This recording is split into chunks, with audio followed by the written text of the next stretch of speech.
Imagine being told that your cancer diagnosis is your fault because you didn't vibrate high enough. That the pain, the fear, the loss of control over your own body somehow comes down to not thinking positively enough. This is the brutal reality hiding behind the hashtag good vibes only facade. A world where hope is weaponized, guilt is manufactured, and people's deepest fears are exploited for profit or control. Charismatic leaders promise healing, enlightenment, even salvation, but the cost is real and often devastating. By the end of this story, you'll understand the hidden dark impulses of human behavior and why the quest for positivity can sometimes mask manipulation, obsession, and cruelty. I'm Horace. You're watching Horace Psyche, where dark psychology meets disturbing human behavior. In a world obsessed with positivity, some teachings promise more than just hope. They promise transformation, health, even control over fate itself. But behind the affirmations and cheerful slogans lies a darker reality. The very messages meant to inspire can also manipulate, guilt, and exploit.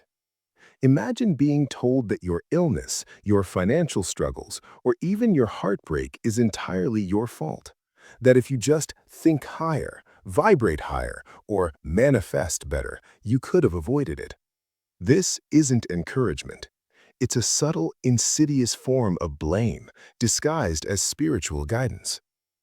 These movements have roots stretching back a century beyond, where ideas of mind over matter and self-responsibility first took hold. Over time, these teachings evolved using carefully crafted language to reinforce obedience, create fear of failure, and keep followers dependent on the guru's wisdom. And today, they've become a multi-million-dollar industry preying on vulnerability and hope, with retreats, courses, and social media platforms amplifying the reach of their influence. In this investigation, we'll explore the origins of these teachings, dissect the manipulative language used to guilt followers, and expose the financial empires built on promises that often cannot and never will be delivered. By the end, you'll see how hope can be weaponized and how the pursuit of positivity can mask manipulation, obsession, and sometimes devastating consequences. The roots of modern positivity movements stretch back over a century, beginning with Phineas Quimby and his early experiments in mental healing. Quimby believed the mind could influence the body, a radical idea for the 1800s, and it planted the seeds for an entire philosophy. If your mind is right, your life will be right. Fast forward decades, and Napoleon Hill's Think and Grow Rich popularized the notion that success is simply a matter of mindset. And today, The Secret and its countless imitators promise that thoughts alone can shape reality, wealth, love, even health, if only you think positively enough. These teachings weren't neutral. Early churches often preached poverty as a mindset disease, suggesting that financial struggle or suffering was the result of personal weakness, not circumstance. By tracing a supposed lineage of wisdom from Quimby to modern gurus, leaders created a veneer of authority, implying that their knowledge was timeless, tested, and indisputable. Followers weren't just learning, they were inheriting the truth of generations. But the history is just the setup. The real trap is in the toxic language used today. Terms like vibrational alignment, you attract what you are, and toxic positivity sound harmless, almost aspirational, but they carry an insidious weight. They frame doubt, fear, and struggle as moral failures.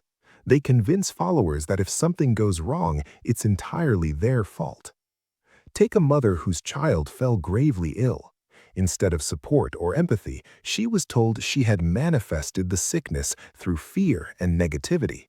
The trauma of illness was compounded by guilt, isolation, and shame, transforming a time of vulnerability into a psychological prison. Language becomes a weapon, silencing questions, replacing community with blame, and making even the most desperate person feel inadequate. The patterns are consistent.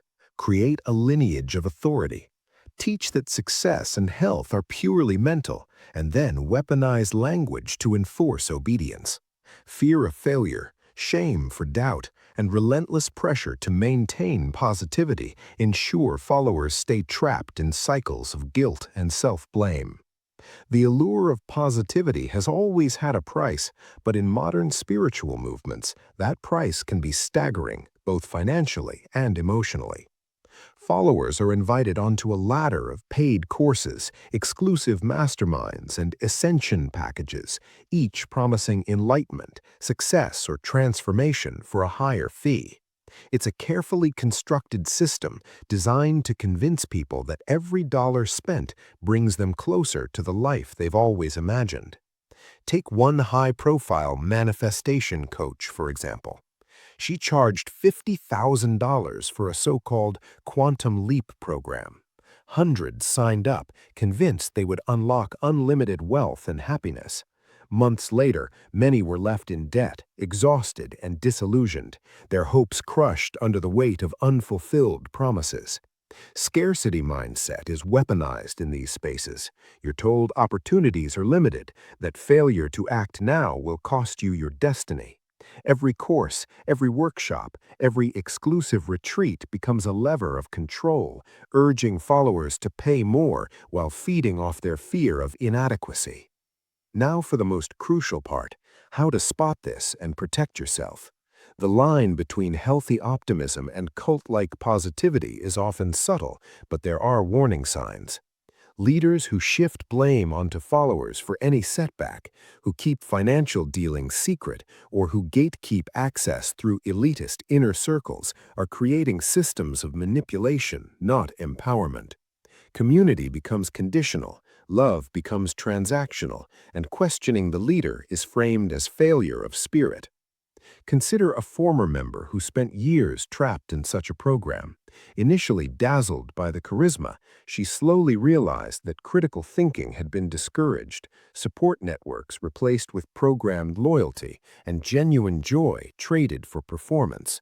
Reconnecting with reality, friends, family, and real-life boundaries was a painful but necessary awakening. The shocking connection? These systems don't sell peace. They don't sell clarity or resilience or even happiness. What they sell is the fear of not being positive enough. Every mantra, every affirmation, every law of attraction workshop reinforces guilt and self-doubt, creating dependence on the very system that claims to liberate.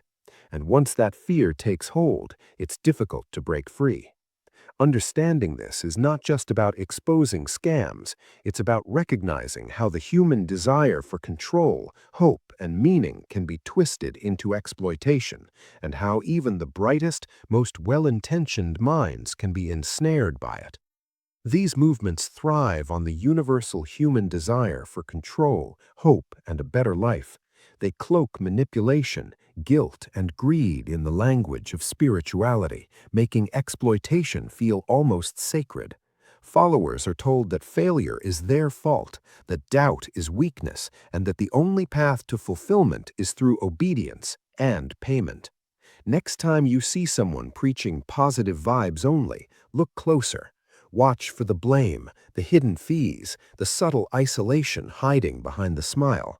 Understanding these patterns is the first step in protecting yourself and those around you from the quiet, insidious ways hope can be weaponized. In the next video, we'll dive into therapy speak manipulation, uncovering how psychological terms and language are twisted and weaponized in everyday life, turning the very tools meant to heal into instruments of control.